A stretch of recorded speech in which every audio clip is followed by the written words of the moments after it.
What should I review next? Should probably get back into Pokemon, that being my comfort zone and all. Let's see which game I gotta review. Gen 5, it's one of the better ones, but I'm not gonna do this one just yet. In fact, I wanna go a bit older. Let's just grab the old Game Boy bag. Let's see. Gen 3, well, also good, but I'll go a little older than that. Gen 1, not that. Yes, this is perfect.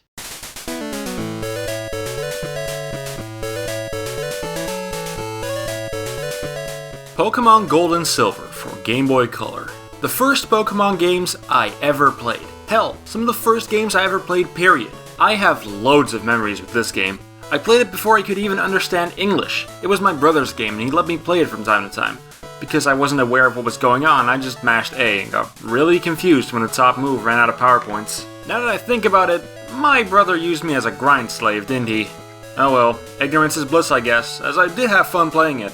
My nostalgia for this game is enormous. I have a lot of nostalgia for Gen 3 and to a lesser extent 4 also, but this is just a special, primal kind of nostalgia, which is the main reason why these games are my personal favorites. The other reasons? Well, that's what this video is about. So, without further ado, let's get into Pokemon Gold and Silver.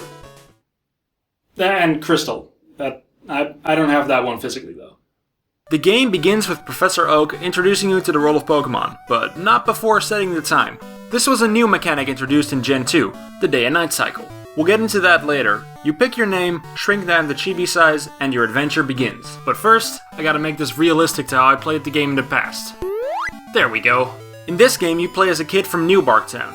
The local Pokemon professor, Professor Elm, needs you to make a trip to a guy named Mr. Pokemon. That's right, Mr. Pokemon. That's like being called Mr. Animal, or Mr. Creature, or better yet, Mr. What this game is about and also called. But anyway, Professor Elm gives you one of his Pokemon because, as you might be aware of, the world of Pokemon isn't too big on this thing called infrastructure, which, now that I think about it, kinda implies that people without Pokemon straight up can't leave their hometown. The road from New Bark Town to Mr. Pokemon's house is filled with new and old Pokemon. If you played Gen 1 before this, you'd remember Pidgey and Rattata, but Sentret and Hoot Hoot were new to the games. In Cherry Grove City, there's an optional tutorial, yeah, remember when those were a thing, in the form of an old man who will show you around town. It's useful if you've never played much Pokemon before, and he'll even give you a town map at the end of his tour. Once you make it to Mr. Pokemon's house, you'll see another familiar face, Professor Oak. He apparently sees potential in you, and gives you a new and improved Pokédex. Mr. Pokemon gives you an egg. Upon leaving the house, you are called by a very distraught Professor Elm. As it turns out, one of the lab's Pokemon has been stolen by none other than this guy, your rival. His name... I actually really like this guy as a rival. He has some real character development going on throughout the game, although sometimes I think he might be delusional. He may have picked the starter yours is weak to, but he hasn't trained it at all. So this fight should be a... Going back to the lab, the police have arrived at the scene. It is here that you can name your rival, and I'm sure you can fit something meaningful in 7 characters. Professor Elm sees that you received the Pokédex, and suggests that you travel through Johto to not only catch all those new Pokémon, but also become a strong trainer. This is where your journey truly begins. You walk up to the road north of Cherry Grove and... Oh no, I forgot to tell Mom. Oh jeez. Man, forget Sun and Moon or Mystery Dungeon. Game Freak already reached the peak of realistic, close-to-home hitting feels in their second games. Holy crap. From here on out, the journey is pretty standard. Train Pokemon, collect badges, fight the evil team. It's also a pretty comfortable trip in terms of difficulty, as long as you take the time to grind every now and then. There are a couple of choke points, however, but before I talk about those, I'll get into some more broad topics about the game. First of all, the Pokemon designs. They're good. Not my favorite, but there are definitely some cool ones in there, like Scizor, Crobat, and Tyranitar. And Noctowl. It's just an owl! Hey, a very cool owl, FYI. A bunch of new Pokemon are evolutions of the older ones, like Steelix, Porygon 2, and Espeon and Umbreon. I really like this, as it builds on what was already there, and usually makes for a nice, natural continuation of the evolutionary line. And it makes me sad that they haven't done it since Gen 4, with the exception of Sylveon. It's not just evolutions, there's now also pre-evolutions, basically baby Pokemon. which you can mostly only get through the new mechanic of Pokémon breeding. You leave a boy and girl Pokémon together at the daycare, and if they're compatible, they'll make an egg. Whether they're compatible or not depends on the egg group they're in. If you breed 2 different Pokémon, the resulting child will have the species of its mother, but it might inherit moves from its father, moves that it doesn't normally learn. This adds a lot more customizability to the move pools of your Pokémon, and it's a mechanic that has been built upon with each generation. Speaking of mechanics, Gold and Silver brought a whole bunch of improvements to the mechanics of Red and Blue. Improvements that were pretty necessary if you ask me. First of all, 2 new types were added, Dark and Steel. This was done to counter Psychic types, which were completely overpowered in the old games. It also gives a little bit more variety to the Pokémon themselves. Second, Pokémon can now hold items, which can give passive boosts, like powering up certain types of moves, or activate under certain conditions, like eating a berry to restore health. Third, like I mentioned before, there's a day and night cycle now, and also a day of the week cycle. Whether it's morning, day, or night, sometimes changes what Pokémon appear, and how much. There's also certain events that take place on certain days, like the bug catching competition. Fourth, shiny Pokémon. Pokémon with a different coat of paint that are extremely rare, but besides the change in appearance, they're no different from regular Pokémon. There's a lot more improvements that these games made, but they're less noticeable and don't really matter all that much. Another thing this game just nails is aesthetic. Where Kanto was a more urbanized area, Johto feels more oriental with its classic Japanese buildings and more abundant nature areas. Most of the lore also seems to be inspired by Japanese folklore. I feel this game's soundtrack and graphics also really help bring out that oriental feel, although that might just be my nostalgia talking. The color palette makes great use of mostly green, brown and white to paint beautiful, vivid landscapes that look natural despite being in 8-bit. And the soundtrack is just plain amazing, varying from upbeat, march-like tunes to calm and gentle pieces. There's also Dragon's Den. Now this is a banger. Going back to the region itself, I really like how much freedom the game gives you in some parts. Once you've defeated Whitney, there's only 2 cities in Johto that you can't reach, and after defeating Morty, you're able to beat the following 3 gyms in any order you like. That's something the newer games don't do anymore, and that's honestly a shame. I really enjoyed when a game leaves it to me to decide what to do next. Here's to hoping that Nintendo learns from that one new game that everyone seems to like. Now that we're on the topic of the region, let's go back to those choke points. The first one everyone always seems to think about is Whitney, the 3rd gym leader. Her Clefairy isn't much, but her Miltank is famous for being very hard to beat, especially compared to the last 2 leaders. Nice underleveled Pidgeotto you got there, Faulkner.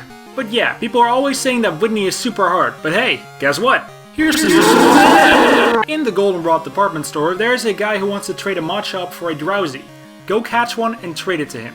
Not only is Machop a fighting type, which counters Miltank's normal type, it's also a female, and because homosexuality apparently isn't a thing among Pokemon, it won't get attracted. After Whitney, the journey is nice and comfortable. The 8th gym might be a bit harder, but if you have a good ice type, it should be fine. But after that, you've reached the brick wall that is the Pokemon League. Get ready to grind, because where Claire's Pokemon were around level 40, the champion's Pokemon cap out at level 50. Do you really need 3 Dragonites? None of them are even supposed to have evolved at this point. They all know insanely powerful moves of varying types too, so you're not going to be safe with just the ice type again. Granted, this is still a really cool fight. The song that plays here is my favorite champion theme. Just before you challenge him, I'd make sure all my Pokemon are at least level 47. At least. Once you beat him, the credits roll, but you're not done yet. This is it. The one thing I always hear people praising this game for. You get to travel back to Kanto. It's like a whole new journey. You get to fight the old gym leaders with their new team, you see how Kanto has changed, and I am already done. I'm gonna be honest here, compared to Johto, Kanto is nothing. Everything is smaller, or less in general. Viridian Forest is now just a part of Route 2. The Pokemon Tower is now a radio tower. Goodbye hundreds of Pokemon graves. And Cinnabar Island is completely destroyed by a volcanic eruption, save for the always indestructible Poké Center. Wait, what volcano? There was supposed to be a volcano here? Where? I don't see it. I guess that's the thing with invisible volcanoes, you literally never see them coming. Not to mention, most of the interesting buildings are just closed. The Safari Zone and Pewter Museum of Science don't even have doors. The gym leaders are also very lackluster, with the exception of the last one. If you still have the team you had with you in your Pokemon League challenge, they'll be more than capable for the job. And the wild Pokemon are all the same levels as before. That means that once you get to Route 1, which is pretty late in your Kanto journey, you'll be facing off against level 3 Rattatas and Pidgeys. Riveting. I also don't like how a couple of new Pokemon can only be caught in Kanto. Like, I get that they may have migrated there in the 3 years between Gen 1 and 2, but thematically it makes less sense. Wouldn't you want to show off all the new Pokemon first, and then once you get to Kanto, just show the old ones since, you know, it's the old region? Speaking of old and new Pokemon, how come only half of the Johto gym leaders use a new Pokemon? You could have easily given Bugsy a Heracross and Morty a Misdreavus. Heck, they already have them in the manga. What were they thinking? But this is just me nitpicking. For what it was, Kanto is still a great post-game. The lack of content is only natural if you look at how much memory it takes up. I still feel like the overall challenge you face in Kanto is way too low, and the Pokemon levels are even worse.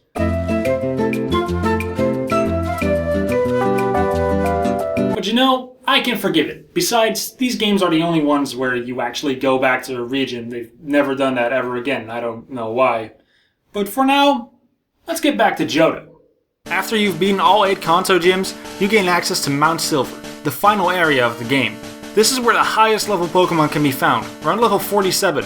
This is also the only place where you can find Larvitar, Misdreavus, and Sneasel, at least in Gold and Silver. In Crystal, Sneasel can be found in the Ice Path, and Larvitar can also be bought at the Celadon Game Corner. But I'm pretty sure you're supporting Pokemon poaching if you do that. Also, fabulous? Who the hell uses that adjective? Wait, fuck. What's at the top of this mountain is pretty damn cool. If you don't want to get spoiled for this 17-year-old game, skip ahead just a little bit. On the top of Mount Silver stands Red, the protagonist from the previous games. Probably yellow because he has all the starters and a Pikachu. He is now a Pokemon Master, and boy does it show. He leads with his Pikachu, which is now level 81. You thought grinding for the Pokemon League took long? Please, you use the Pokemon League for grinding now. It's the fastest way to get to a level where beating this guy is feasible, and even then it still takes hours, and honestly, it's a bit too much. Admittedly, it does feel incredibly rewarding to finally beat this guy, and it's pretty much the true ending of this game. But god damn if that grinding session before it is brutal. Phew, dang. Just 2 whole games from front to back. And I still gotta talk about Crystal. Crystal is the 3rd version. It's the same as Gold and Silver with a few differences. The biggest being that instead of catching Ho-Oh or Lugia, you go to the Tin Tower to catch Suicune. Suicune also has a bigger role in this game. You can still catch Lugia and Ho-Oh, but it happens later in the game. For Lugia, it's just like in Gold. You get the Silverwing in Pewter City, and then it's simple. You go inside the Northeast Island and go down 2 slopes, one above the other. Then you gotta find the ladder down, talk to Krabby, he'll tell you. Go down the ladder, follow the white path. Go down another ladder, start surfing. Go down the waterfall, then to your left and then up. Bada bing, bada boom, you can't miss it. As for Ho-Oh, I don't know, just catch all the legendary beasts, you know. Those guys that are constantly running around Johto and insanely hard to catch, just do that. Fuck you, Ho-Oh. The Battle Tower made its first appearance in Pokemon Crystal, and you could also play as a girl for the first time. There's also now a little piece of grass north of Violet City where you can catch a Growlithe. Fuck! And it's the version I used to get footage for this video. Bam! Illusion ruined. Pokemon Gold and Silver are flawed. They can get a bit too grindy at times, and the level curve is just weird. And after having played the newer games before these, the mechanics are quite dated. But I have just too many great memories to let that bother me all that much. The roads of Johto are forever ingrained in my mind as classic. Now, you might say that I'm blinded by nostalgia, and well, you're not wrong. This is a personal thing though, so you might experience it differently. I greatly recommend playing these games, but if it's your first time experiencing Johto, you might want to try these games. Heart Gold and Soul Silver. If you take out the nostalgia factor, these are definitely the better games. Some even consider them to be the best in the series. Why? That's for another video. For now, I'm glad I was finally able to talk about the first Pokemon game I ever played, and you know what? I hope I'll be talking about Pokemon for many years to come.